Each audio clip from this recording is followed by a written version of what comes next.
So I'm going to just show you the effect when the knee can just face a little, like right to that northern side. Awesome, right there. All right. So when Bob has the flat of the thigh on and the length backing down into the heel, just like you guys did, okay, and I said you don't have to do this, but the knee lengthens forward down as the horse moves, what happens to the horse every time I lengthen Bob's thigh forward down? I bring his back up and his pelvis underneath him every single time, don't I? Now, push against this foot, Bob. Brace the old place. Now, it comes sideways. Can you see that? It comes over to the side instead of being able to bring the horse forward. And I can't really draw this forward at all. Okay, so let this go back. And when I pull, okay, I bring the horse's back up every single stride. This is what's supposed to happen when you ride. Because people say, well, how do I get my horse to do what I want? Well, if you're in the right place, you can. Okay? And if you just think about that, this is what you're feeling for. Many people want to do this with their seat, by the way. I hope nobody here does. Good. Because if you rock side to side with your seat, what can the horse not do? Go forward. Come up in the back and go forward. You're losing all of the horse's energy side to side. You rotate his rib cage, and that's really hard on the joints versus forward. Okay, now I'm only pulling on one side because I'm too short to reach across and get close on it. But you get the idea that if both knees are going forward down, that's helping that horse lengthen his top line to go forward. You do both at the same time? Yeah. Okay, so go for a walk again and I'll do your other leg. It'll be nice to Bob, I'm going to do his other leg. Everybody with me knows if they're riding 2 lessons, the first one I'm doing. Because I want you to go home and really think about this. Breathing's optional, Bob. I can't do the big one. I understand. That's why it's optional. If you fall off, you know you weren't breathing. Okay. So even though I have not touched his left leg, what has happened on the left side? It's softer and more underneath him, right? It's sympathetic. It maybe doesn't feel to him quite like the side I've worked with, but sympathetically it starts coming back underneath. Okay? All right, Bob, so you're going to park with your left side facing the audience.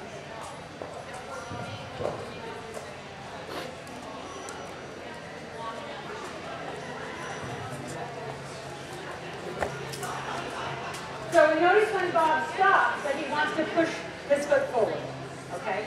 So homework's going to be thinking about letting this lengthen down and stop rather than this. Okay? We're going to do this leg.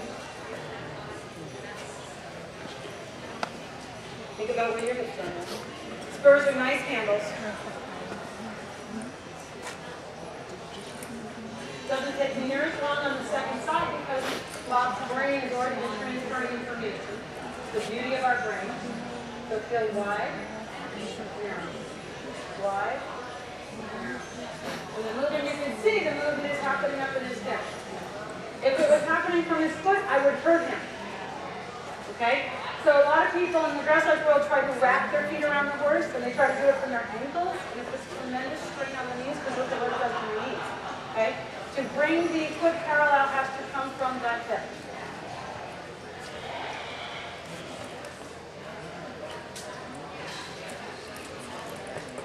I call that jello.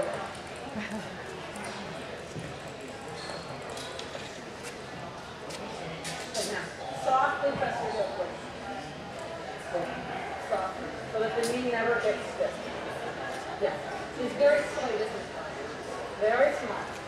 Now, a lot of people when I do this, when I say press your heel toward me, they flex their ankle. So Bob, we're going to have you illustrate that. So instead of doing what you just did, think of flexing your ankle when I say press your heel.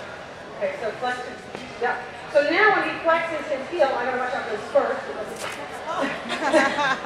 Okay, but you can see it takes his heel away from me, doesn't it? It's not bringing his heel toward me. It's actually taking it away from me. That's what a lot of people, the first time I asked this, then nothing changes in the hip, they just flex the ankle because it's so conditioned to program. And I have to tell them not to do that. Because it's not about flexing your ankle. It's about lengthening from the hip for the weight going from back flat and the length coming back and down into the heel.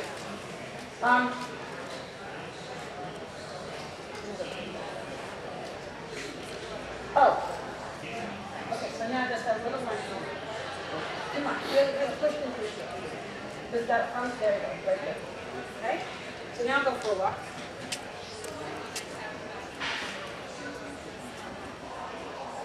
So I'm looking, especially with a longer stirrup, I'm looking for a level foot. The heel sinks because it moves, but it's not braced. Okay? So many of us that think, oh, it's got to be really, really deep, and we spend, I don't know about you guys, but we spend hours with kids on the steps, dropping your heels down, and overstretch your tendons.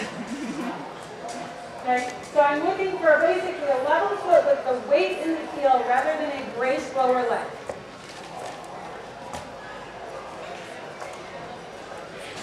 How's that feel, Bob? A way different position in the saddle.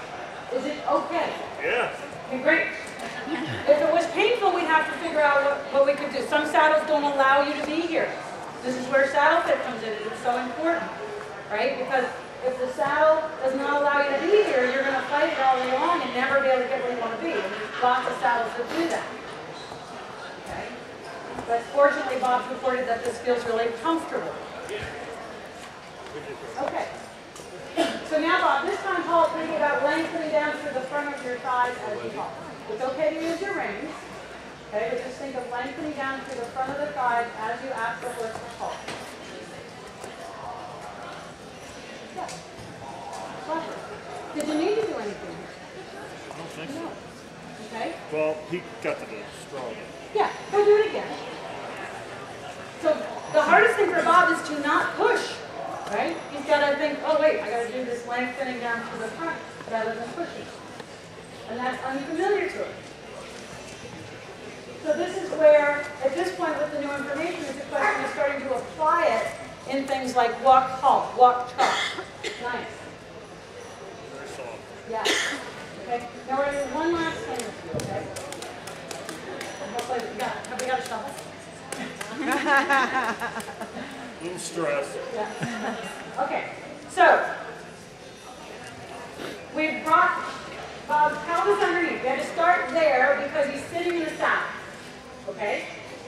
We lengthened his top line and his underline. Okay? We released the tension in the hip. In a sense, we have the hind leg cracking up and that it can come underneath him. The thigh can lengthen down, right? Rather than pushing the foot forward. Okay? So now there's one last thing that we really haven't messed with. Anybody know what that is? His arms. We haven't messed with his arms or his head and neck. And we're going to go head and neck. Okay? All right. How much does your head weigh? 10 pounds. Okay? So, anybody go bowling? How heavy a ball do you throw? Probably 10 pounds is about average, right? So we have at least 10 pounds. Some guys are heavier in the head. A 10-pound weight at the top of this spine. Okay. So now, Bob, if you were to think of your windpipe, okay?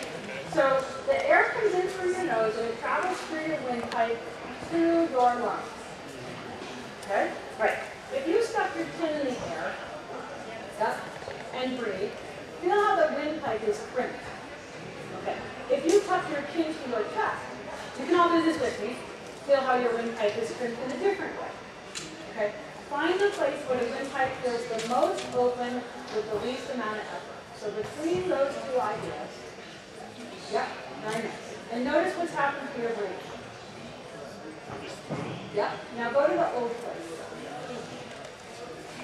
And what happens to your breathing?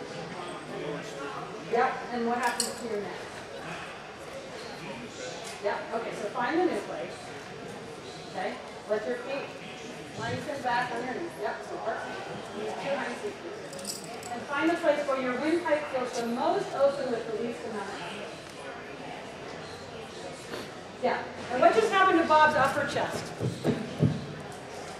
It expanded, didn't it? Okay. Did you all notice that when you did it? Okay, so everybody tuck your chin and feel what happens. Bob, you can walk around a little bit and notice what this does.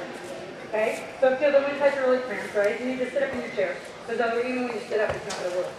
Okay, so sit up in your chair. Okay? And now stick your chin in the air.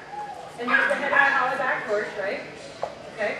And now find the place where the windpipe is the most open with the least amount of effort. So where is, yeah, And there's something about the balance of the head to let that pipe be open, right? And feel how easy the air enters your lungs in this place. Like you'll either notice that the air comes in easier, or you don't have to, or you can take a larger volume of air.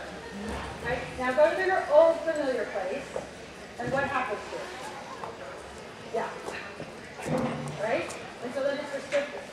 So, down I supposed to talk about a string at the top of the head. And what I found was people would like pull themselves up too hard. So I needed to find something that was a little more subtle and a little bit more also influence the upper chest. So did anybody notice what happened to your upper chest when you did this? Yeah, it comes up and out. There we go. That's what we're looking for, right? And as the upper chest comes up and out, what happens to the collarbones? They widen, which is going to let your arms hang. Okay? But the minute you drop the chin forward, or the head down, feel what happens in the upper chest. Okay? And the shoulders come in, and the windpipe is restricted. So it's an easy way to figure out where the balance of the head is without struggling. Okay, so how does that feel, Bob? Pretty good. Cool. You want to go back to the old place? No. Okay. Now, the last thing I ever talked about with Bob before we switch riders, he does not have so much this issue because of the narrowness of his stirrup leather. So come over to me closer a little bit, Bob. On almost all Western saddles, okay, you see how narrow this stirrup leather is? It's almost the width of an English stirrup leather. Okay, so it doesn't create the problem that happens with most Western stirrups. When this leather is wider, geometry dictates that when you put a twist in a flat plane, the inside edge is lower than the outside edge. Okay?